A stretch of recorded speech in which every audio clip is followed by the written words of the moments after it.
स्वराज्याचे गुप्तहेर शिवनेत्र बहिर्जी नाईक यांच्या संपूर्ण कार्याचा वेध घेणारा व्हिडिओ फक्त आणि फक्त आपल्या चॅनेलवर। अफजल खानाने महाराणी सईबाईंचे बंधू बजाजी नाईकांना काय कैद केले होते? ठिकाण मलवडी। संध्याकाळ कल्ली होती। छावणीत अंधार पसरायला सुरुवात झाली होती। मशाले पेटवल्या जात होत्या।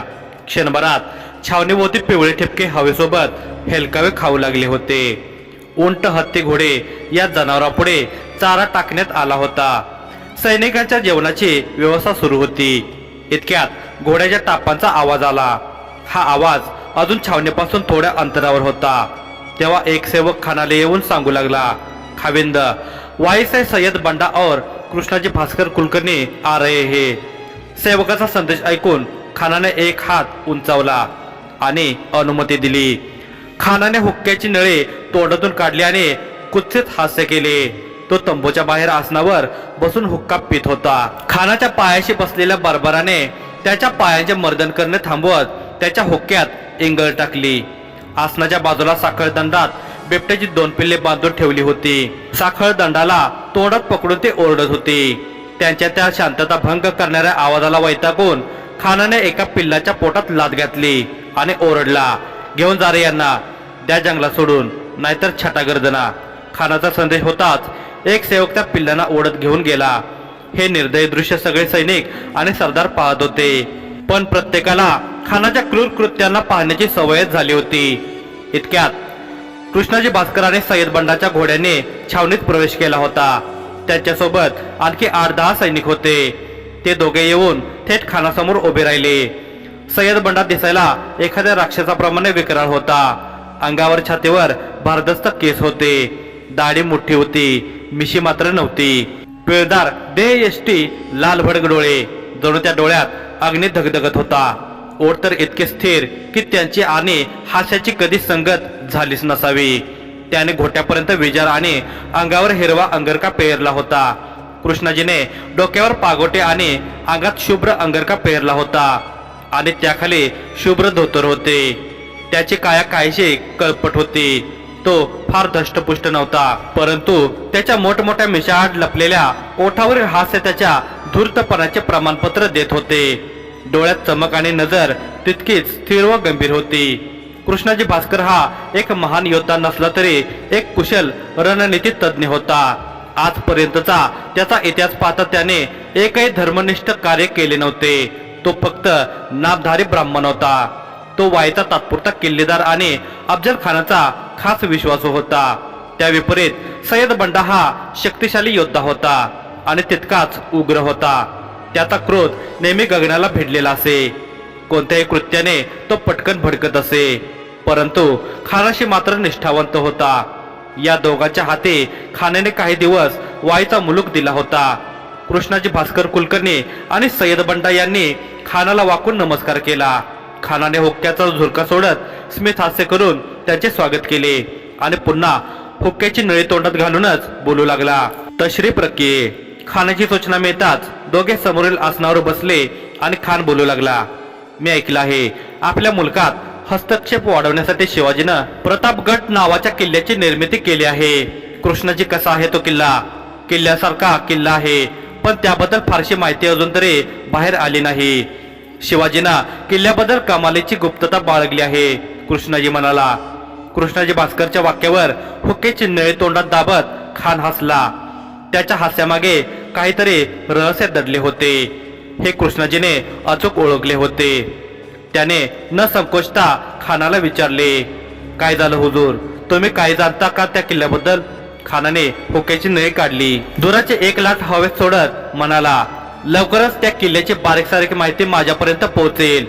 शिवाजीचे अफजल खानाच्या हातून सुटका नाहीच कृष्णाजी। त्याला प्रतापगड काय कोणताच किल्ला वाचवू शकत नाही। तुम्ही तो जर बेदार आहात हुजूर। शिवाजीच्या बापाला पुरून उरलात, औरंगजेबाला पाणी पाजलं, तेव्हा हा शिवाजी तुमच्याशी मुकाबला करू शकत नाही। पण हुजूर, आपल्याला गाफील राहून चालणार नाही। शिवाजीचा मजबूत पक्ष म्हणजे त्याच्यासाठी जीवाला जीव देणारे मावळे आहेत। शिवाय प्रजा त्याला देवासमान मानते, कृष्णाजीने सांगितले। ही कारण त्याचा पक्ष मजबूत करत नाहीत कृष्णाजी, उलट कमकुवत करतात। खुदा को भी अपने चाहने वाले को बचाने के लिए मैदान में आना पड़ता है, वैसे शिवाजी को भी आना पडेगा और फिर वो अपने जाल में फंस जाएगा। त्यासाठीच आपल्याला नवीन आखणी करायची आहे, म्हणून तुम्हाला बोलवलं आहे, खान म्हणाला।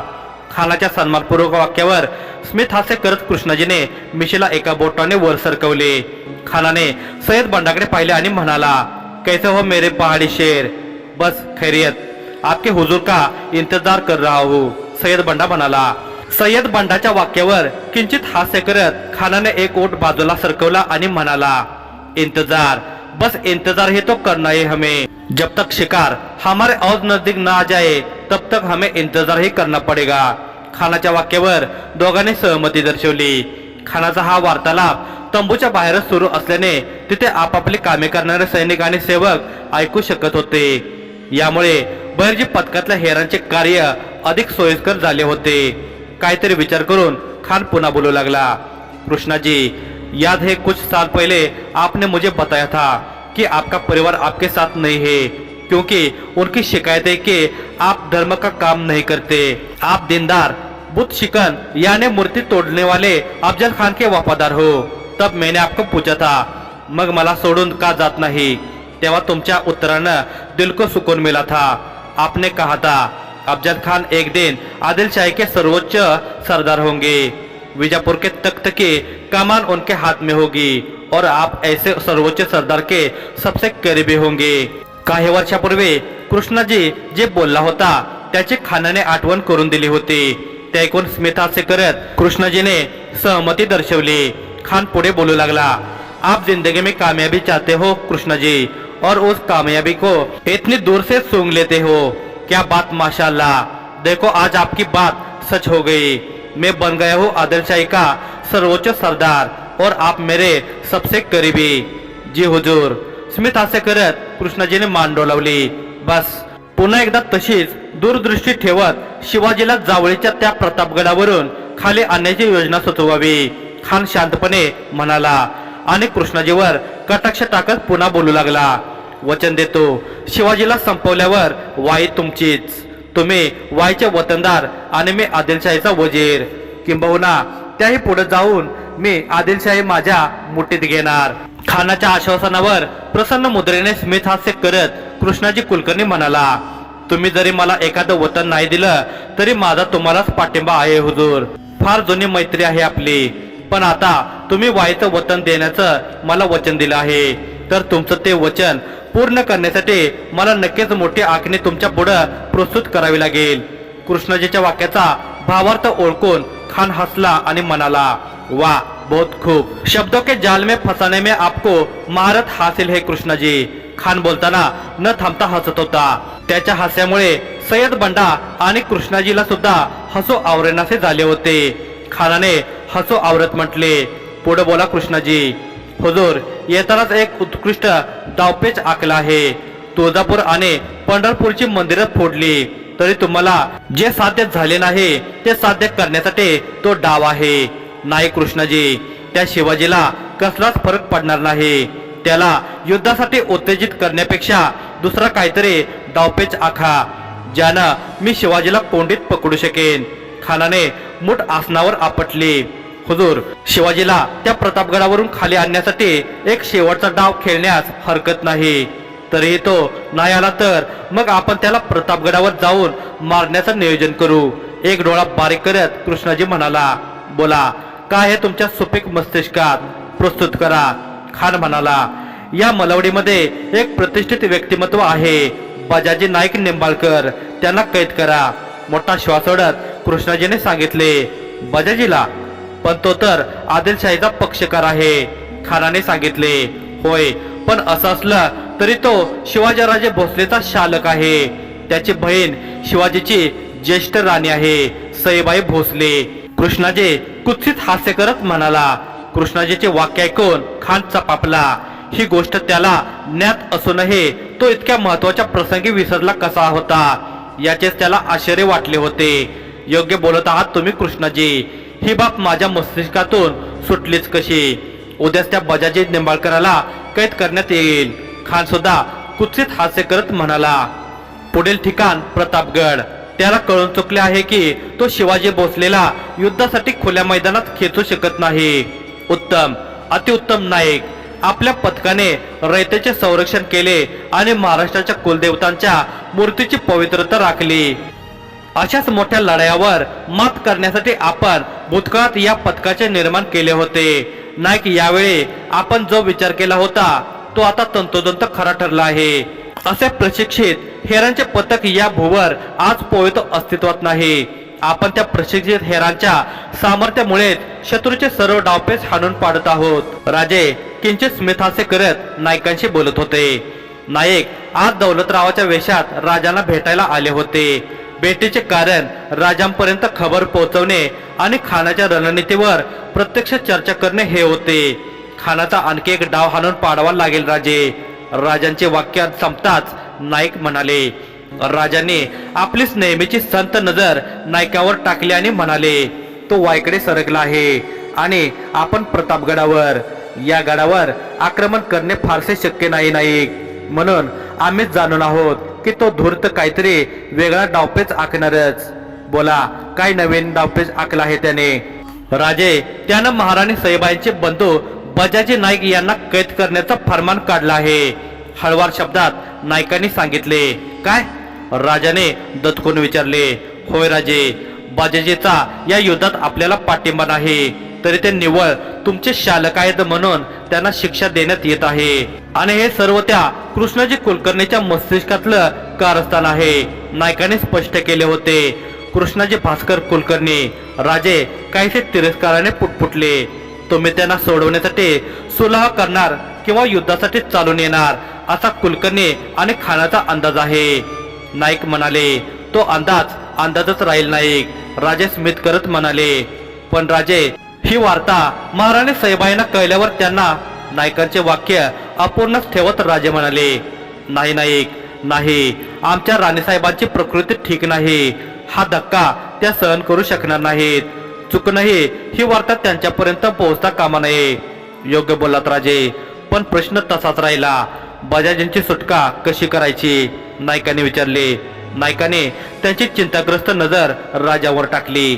राजे सुद्धा आपल्या मस्तिष्कावर ताण देत खानाच्या या डावपेचाला शह देण्याचा विचार करत होते. पुढील ठिकाण मलवडी. सूर्याचे तेज वाढले होते. तो तंतोतंत माथ्यावर आला होता. खानाच्या छावणीत चापकाच्या फटक्यांचा आवाज घुमत होता.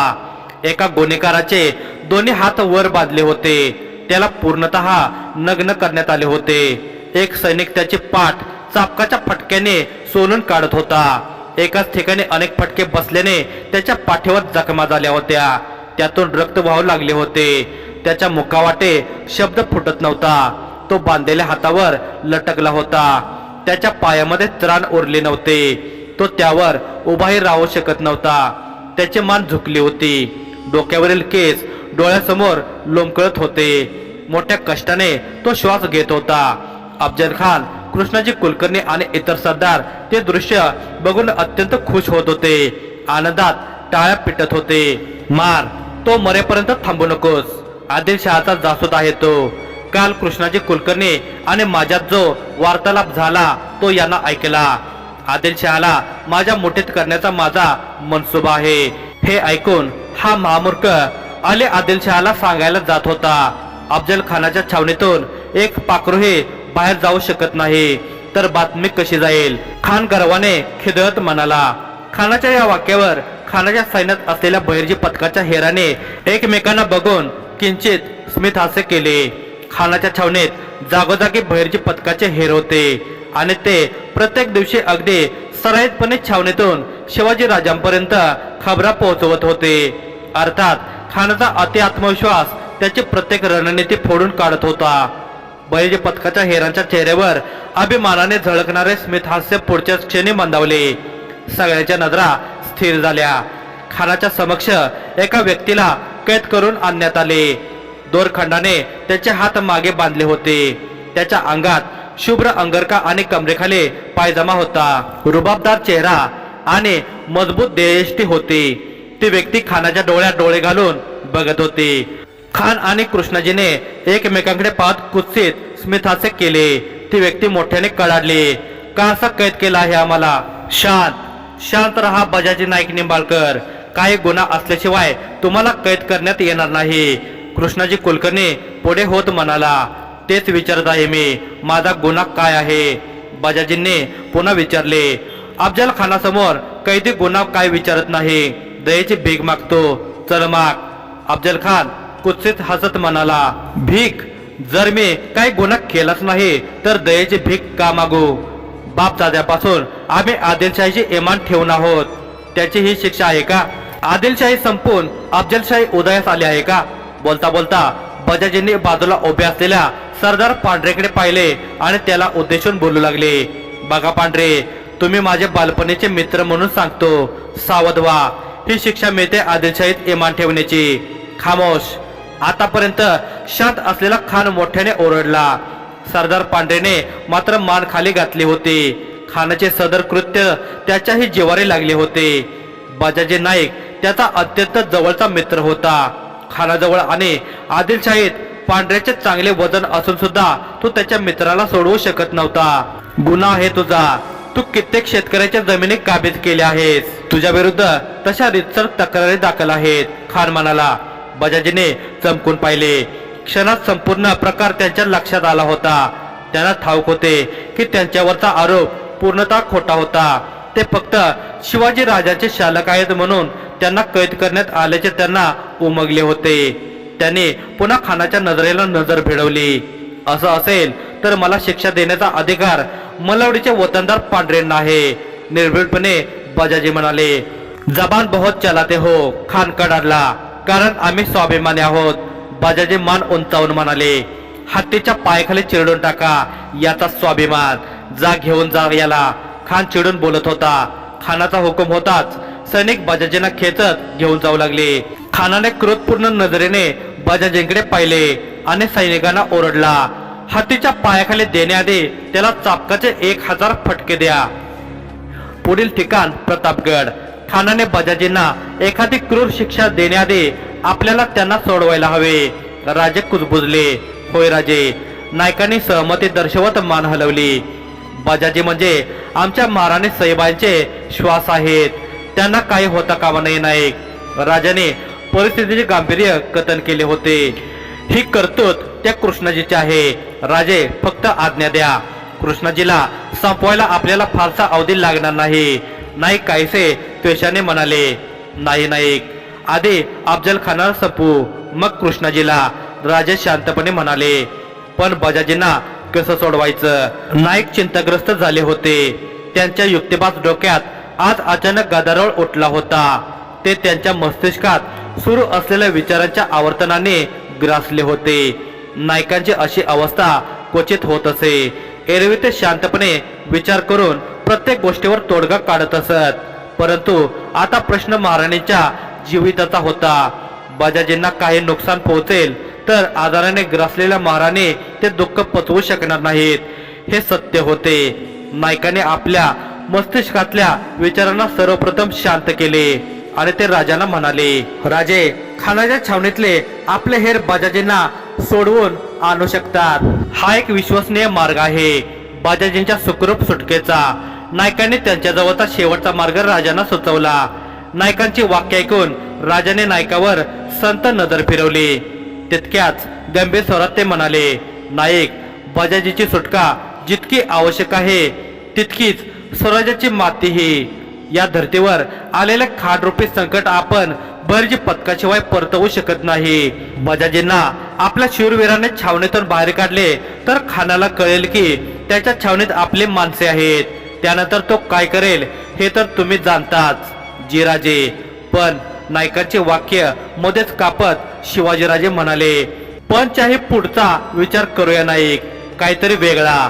खानाच्या एक पाऊल पुढे जाऊन आपण डावपेच आखूयात. राजे विचारात मग्न होऊन कक्षाच्या खिडकीजवळ पोहोचले आणि त्यांची नजर एकाएकी चमकली. त्यांनी खटकन वळून नायकांकडे पाहिले. नाईक, एक व्यक्ती आहे जिने मनावर घेतले तर खानाकडून बजाजींची सुखरूप सुटका होऊ शकते. राजांच्या सकारात्मक शब्दाने नायकांचा जीव भांड्यात पडला. त्यांची सगळी चिंता क्षणात दूर झाली होती. राजांना सुचलेला मार्ग 100% अचूक असणारच याची नायकांना शाश्वती होती. कोण ती व्यक्ती राजे? नायकाने आतुरतेने विचारले. सरदार पांढरे नाईक, राजे म्हणाले. राजांचे वाक्य ऐकून नायकांनी राजांकडे पाहिले. नायकांचे डोळे प्रशंसा आणि आश्चर्य याने चमकले होते. होय राजे, खरोखर जर पांढरे नायकानं ठरवलं तर खानावर दबाव टाकू शकतो. पांढरे म्हणजे खानाचा अत्यंत विश्वासू.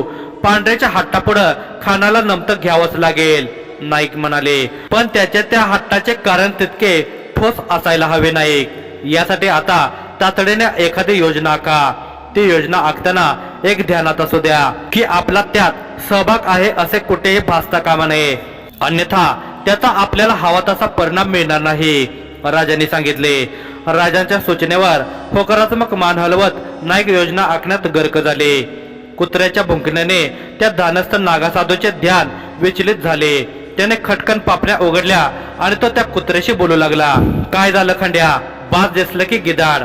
त्या भस्मचर्चित साधूचे बोलणे ऐकून खंड्याने फक्त शेपूट हलवली. त्यावरून जे काळाचे ते साधूला कळले होते. त्याने आता आपल्या समोरील दोन्हीमधून लाकूड पुढे सरकवून त्यातला अग्नी आणखी भडकवला होता. थोड्या वेळात डोंगराचा चढावा चढून विश्वासराव गुहेजवळ आला होता. विश्वासराव आता आदिवासीच्या वेशात होता. त्याने खंड्याला गोंजारले आणि साधूला म्हणाला, विश्वनाथजींना नायकांचा निरोप कधीच पोहोचला असेल. आले नाहीत का ते अजून? आलेत. सकाळपासून तुमची प्रतीक्षा करत आहेत, साधूने सांगितले.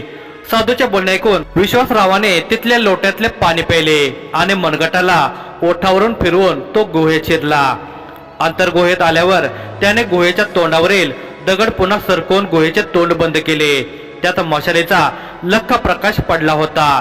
समोर विश्वनाथजींनी चित्रांसाठीची तयारी करून ठेवली होती आणि ते एका मंचकावर पोहोडले होते. विश्वासरावाला पाहून ते उठून बसले. तुम्हीच विश्वासराव प्रभू का? विश्वनाथजींनी विचारले. होय, विश्वासराव म्हणाला. ऐकलं आहे तुमचं नाव नायकांकडून, स्मित हास्य करत विश्वनाथजी म्हणाले. विश्वनाथजींच्या तोंडून निघालेल्या प्रशंसापूर्ण शब्दावर विश्वासरावाने स्मित हास्य केले. विश्वनाथजी राजांचे बालपणीचे सवंगडी असल्याने त्यांच्या प्रती विश्वासरावाला मोठा आदर होता. चला लागू कामाला. किती कबुतरांची चित्र बनवायची आहेत? विश्वनाथजींनी विचारले. बहिर्जी पथकात शत्रूच्या हेरांना कबूतर किंवा गिधाड संबोधले जात होते, 6 विश्वासरावाने सांगितले. विश्वनाथजींनी 6 कपड्यांना समोर ठेवले. प्रत्येक कपड्याला 4 बाजूने लाकडी पट्टी लावली. मग पहिल्या कपड्याजवळ जात त्याने कुंचला हाती घेतला. बोला, कसा आहे त्याचा चेहरा? विश्वासराव खानाच्या हेरांचे डोळ्यात कैद केलेले चित्र डोळ्यासमोर आणत सांगू लागला. विश्वनाथजी त्यानुसार चित्र रेखाटू लागले. पुढील ठिकाण मलवडी. पांढरे नायकांच्या वाड्यावर वतनातील प्रतिष्ठानने गोंधळ घातला होता. पांढरे त्यांना शांत व्हायला सांगत होता, पण ते सतत बजाजी निंबाळकरांच्या सुटकेची मागणी करत होते. बजाजी माझे सुद्धा परम मित्र आहेत, पांढरे म्हणाले, म्हणून तुम्ही त्यांना मारण्यासाठी सोडत आहात. जर आज तुम्ही निरपराध बजाजींना वाचवू शकत नाही तर उद्या वतनातील रयतेचं आमचं संरक्षण कसं करणार? एक प्रतिष्ठित व्यापारी म्हणाला. त्याच्या वाक्याला दुजोरा देत एक व्यापारी म्हणाला, बजाजीमुळं आमच्या व्यापाराचं संरक्षण होतं. आपल्या वतनात व्यापाराची घडी त्यांच्यामुळं नीट बसली आहे. आपण त्यांचा असा निरर्थक बळी नाही देऊ शकत. पांढरे नाईकजी, आम्ही खानाला समजवू शकत नाही. तुम्ही मात्र ते काम करू शकता. कृपा करून तुम्ही पुढाकार घ्या. व्यापाऱ्यांचे म्हणणे पांढरे नाईकालाही पटत होते. तसे पांढरेवर व्यापारी शब्दांचा जोर देत असले तरी हा जोर शिवाजी राजांचा होता, बहिर्जी पथकाचा होता. राजांच्या सूचनेनुसार बहिर्जी पथकाच्या हेराने मलवडीच्या मुलखात पांढऱ्याबद्दल समज पसरवला की खानाने बजाजींना विनाकारण कैद केले आणि एवढे असूनही वतनाचे वतनदार पांढरे त्याला किंचितही विरोध करत नाही आहेत. पांढरेने खानापुढे एक शब्द जरी टाकला तरी बजाजींची सुटका होऊ शकते. एका प्रहरात हा समज संपूर्ण मलवडीमध्ये वाऱ्यासारखा पसरला होता. परिणामी बजाजींचे हितचिंतक एकत्र येऊन पांढरेला गळ घालू लागले. आता हा विषय पांढरेच्या प्रतिष्ठेचा झाला होता. काळजी करू नका, मी बोलतो खानसाहेबांशी. प्रतिष्ठित व्यापाऱ्यांच्या बोलण्याचा पांढऱ्या नायकावर पूर्णपणे परिणाम झाला होता. अहो काय बोलत आहात तुम्ही पांढरे नाईक? वैतागत कृष्णाजी भास्कर म्हणाला. व्यापाऱ्यांना आश्वासन देऊन पांढरे नाईक खानाच्या छावणीत आला होता. तो खानाला त्याची बाजू नीट समजावून सांगत होता, परंतु कृष्णाजी भास्कर प्रत्येक गोष्टीला मध्येच खोडून काढत होता. कारण बजाजींना कैद करण्याची योजना त्याचीच होती आणि त्याला ती पूर्णत्वाला न्यायची होती. कृष्णाजी, माझ्या बोलण्याचं तात्पर्य समजून घ्या. शिवाजी आदिलशहाचा शत्रू आहे म्हणजे माझाही शत्रूच आहे. मला त्याची वेदना कमी करायची नाही, पण आपण आखलेल्या योजनेचा तोटा आपल्यालाच झाला तर? पांढरे नाईकाच्या बोलण्यावर खानाने चमकून पाहिले. पांढरे नाईक पुढे बोलू लागला. शिवाजी महासंयमी माणूस आहे. तुम्ही त्याच्या शासकाला कैद केले किंवा मृत्यूदंड दिला तरी त्याला काही फरक पडणार नाही, पण फरक आपल्याला पडेल हुजूर. बजाजीला कैद केल्याचा परिणाम आपल्याला नक्कीच सहन करावा लागेल. आपल्याला काय परिणाम सहन करावा लागेल? आपलं सैन्य बघा. बजाजीची माणसं आपलं काही वाकडं करू शकत नाहीत. कृष्णाजी म्हणाला. कृष्णाजी, होणारी हानी ही प्रत्येक वेळी सैन्याने टाळता येते असं नाही. आपल्याच वतनात आपल्या रयतेचा आणि व्यापाराचा विरोध आपल्याला पत्करावा लागेल, तर भविष्यात यामुळे मोठा धोका उद्भवू शकतो. पुनर्विचार करा. बजाजी निंबाळकर हे शिवाजीचे शालक असले तरी आदिलशाही समर्थक आहेत. शिवाजी त्यांची आमच्या वतनात पकड मजबूत आहे. ते प्रतिष्ठित व्यक्ती आहेत. त्यांचे व्यापाऱ्यांना संरक्षण आहे. रयतेच्या मनात त्यांच्याबद्दल एक आदर स्नेह आहे. त्यामुळं त्यांना विनाकारण शिक्षा करून आपण काहीतरी चूक नक्की करत आहोत, पांढरे नाईक म्हणाला. कृष्णाजी भास्कर कुलकर्णी नेहमी विचार करूनच योजना आखतो, कृष्णाजी ठामपणे म्हणाला. पांढरे नाईक विषयाचे गांभीर्य समजावून सांगण्याचा प्रयत्न करत होता आणि कृष्णाजी आपल्या मतावर स्थिर होता. खान मात्र दोघांचे बोलणे शांतपणे ऐकत होता. पांढरे आणि कृष्णाजी यांच्यात वादावाद वाढत गेल्यावर मात्र तो मोठ्याने ओरडला. खामोश, तुम्ही माझ्यासमोर उभे आहात याचे भान ठेवा. त्याच्या घोगऱ्या आणि मोठ्या आवाजाने दोघांचे शब्द घशातच अडकले होते. खान थोडा पुढे आला आणि कृष्णाजी भास्करच्या समोर उभा राहिला. कृष्णाजी, एक गोष्ट लक्षात असू द्या, तुम्ही माझे फक्त सल्लागार आहात. प्रत्येक योजनेत अंतिम निर्णय माझाच असेल. खानाने कृष्णाजीच्या मनमानीवर लगाम लावला आणि त्याने पांढरेकडे पाहिले. पांढरे नाईक, तुम्ही वतनदार आहात आणि मी आदिलशाही सरदार. ही मोहीम माझ्या नेतृत्वाखाली आखली गेली आहे, तेव्हा जे काही फायदे आणि तोटे होतील त्याला जबाबदार मी असेन. तुम्ही त्याची काळजी करू नका. आता राहिला प्रश्न बजाजीचा. आपने सही फरमाया. त्याला मारल्याचा शिवाजीवर काहीही असर होणार नाही. झाला असता तर आतापर्यंत त्यानं काहीतरी चुकीचं पाऊल उचललं असतं. मग जर आपलीच रयत आणि व्यापारी आपल्यावर नाखुश होणार असतील तर रिहा करा त्या बजाजीला. पण हुजूर, कृष्णाजीच्या वाक्याला मध्येच खोडत खान म्हणाला. बस, खूप झाले शिवाजीला खुल्या मैदानात खेचण्याचे डावपेच. आता शिवाजीला त्याच्या किल्ल्यात जाऊन मारू. आता रणनीती अफजल खान आखणार. अफजल खानाने दात ओठ दाबत निश्चयाने मुठ घट्ट बंद केली.